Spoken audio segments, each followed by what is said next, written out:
So when you work less, your leadership is going to improve in many, many ways.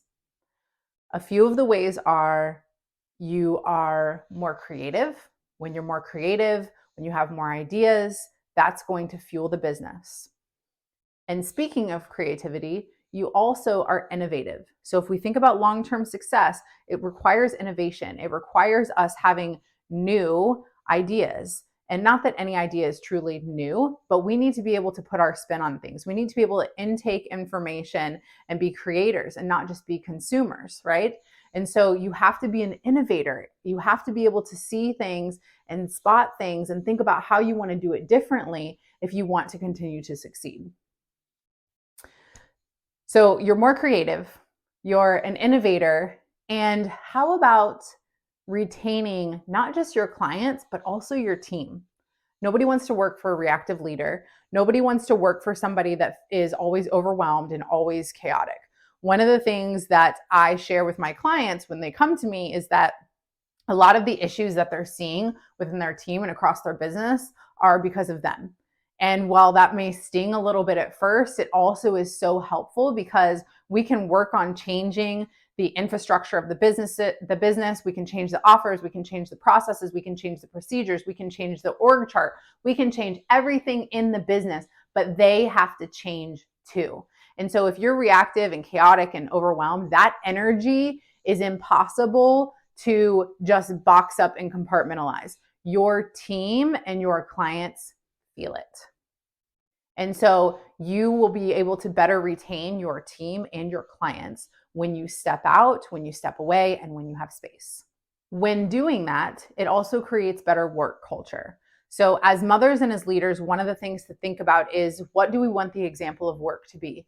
Do we want the example of success to be always working, ignoring our children, not taking vacations, not being able to turn off, feeling anxious, having insomnia? Is that success? Is that what we're trying to show our children and the people watching us? And so there is an element of healthy pressure here and accountability that you have to hold yourself to in what you're creating by what you're doing. Not what you're saying, but who you're being and the example that you're being. So you can create better team culture, better culture in your company, but also better culture in your home by stepping away and allowing yourself space to regulate your emotions and making sure that that space is a part of your work. So a simple example of this is like when you're scheduling out projects in your project management, there should be adequate space to where you don't have quick turnaround times, because that's going to leave you up here like gasping for air. Versus if you know you have a week to complete a project that maybe will take 2 actual days, that feels spacious. That doesn't feel like we're rushing all the time.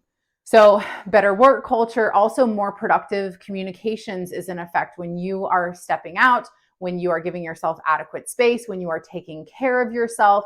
You're a better communicator. You're going to see things that you wouldn't have seen because you're in that visionary seat, and you're going to be able to better communicate because you're not communicating from a place of anger, overwhelm, or resentment, which is a lot of times where we get to when we're not addressing things right off the bat. And then last but not least, you're going to effectively solve problems. So many women are putting Band-Aid solutions on their problems versus long-term solutions. And this is what I come in and have to undo a lot of times, is that we've had something come in, we react to it, we're like, just do this with it. And then we have to fix that because it's not a long-term solution. So to more effectively and efficiently solve problems, we need space to think about, how could we solve this problem for the long term? If this is recurring, what other areas is it touching? And how do we look at all those areas? You need space to think. You need space to feel, right? And so now the question becomes, okay, we know what happens if I stay in the business too much and stay overworking. We know the amazing things that happen when I step away and out of the business. So now how do I actually work more hours? Like what? That doesn't even feel possible right now. And if that's you, I get it. All of my clients are there. Literally most of my clients, when they tell me like their only objection for working with me is like, I don't have time. I don't know when I would meet with you. I'm like, that's the problem. That's what we have to fix first, which is the exact first step that I do with clients, is looking at how they're spending their time and their energy. So how do we work less hours? Let's get into that for just a minute. So I'm going to give you 3 steps that I want you to follow. Number 1, hold your boundaries. Notice I said hold your boundaries, not set boundaries. We all have written down a million times boundaries and standards that we're going to hold that we don't. You have to keep your promises to yourself, be that in your work or outside of your work. It is the most important thing to build a relationship with yourself, to be able to trust yourself. If you were somebody else and you kept telling yourself that you were going to do something and you didn't, how would you feel? You need to be loyal to yourself. You need to be loyal to your word. And so I want you to not just set boundaries, not just say you're going to do things, but I want you to actually hold them.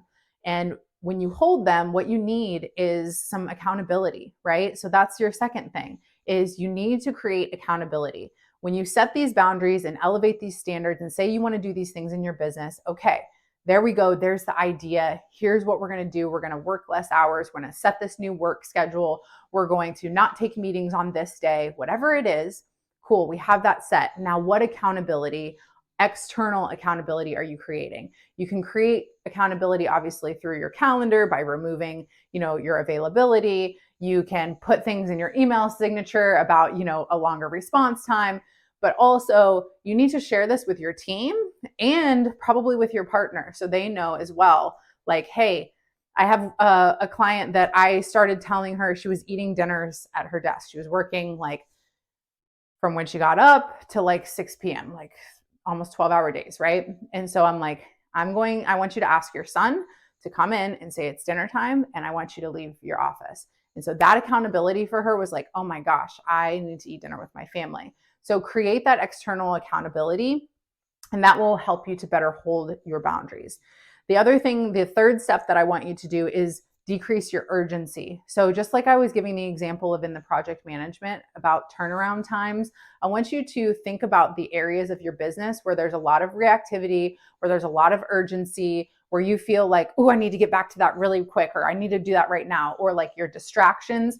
Think about any areas, and you can keep a log of, okay, this was an area where I felt myself like clinch, right? Keep a log of those things, and then think strategically about, okay, well, every time an email comes in, I feel like I need to respond to it. Okay, cool. Then change your email signature to say we respond to emails twice a week, or whatever it is. Something to alleviate that turnaround time so it decreases urgency in any areas that you feel there's a lot of urgency. Because the more urgency, the more pressure that comes from that urgency, the more we realize that a lot of that is self-imposed. And if it's self-imposed, that means we can change it. So hold your boundaries, create accountability, and then decrease your urgency, right? And all of these things are going to allow you to see how you can work less hours, because we don't have to cram as much stuff as possible into a short window. So I hope this has been helpful for you. I hope that you understand now that working less is not going to make your business fail. If you have a fear of failure, I understand. We all feel that, and it's very hard to undo what we believe about, doing so much and productivity being tied to our self-worth. So I totally, totally get it.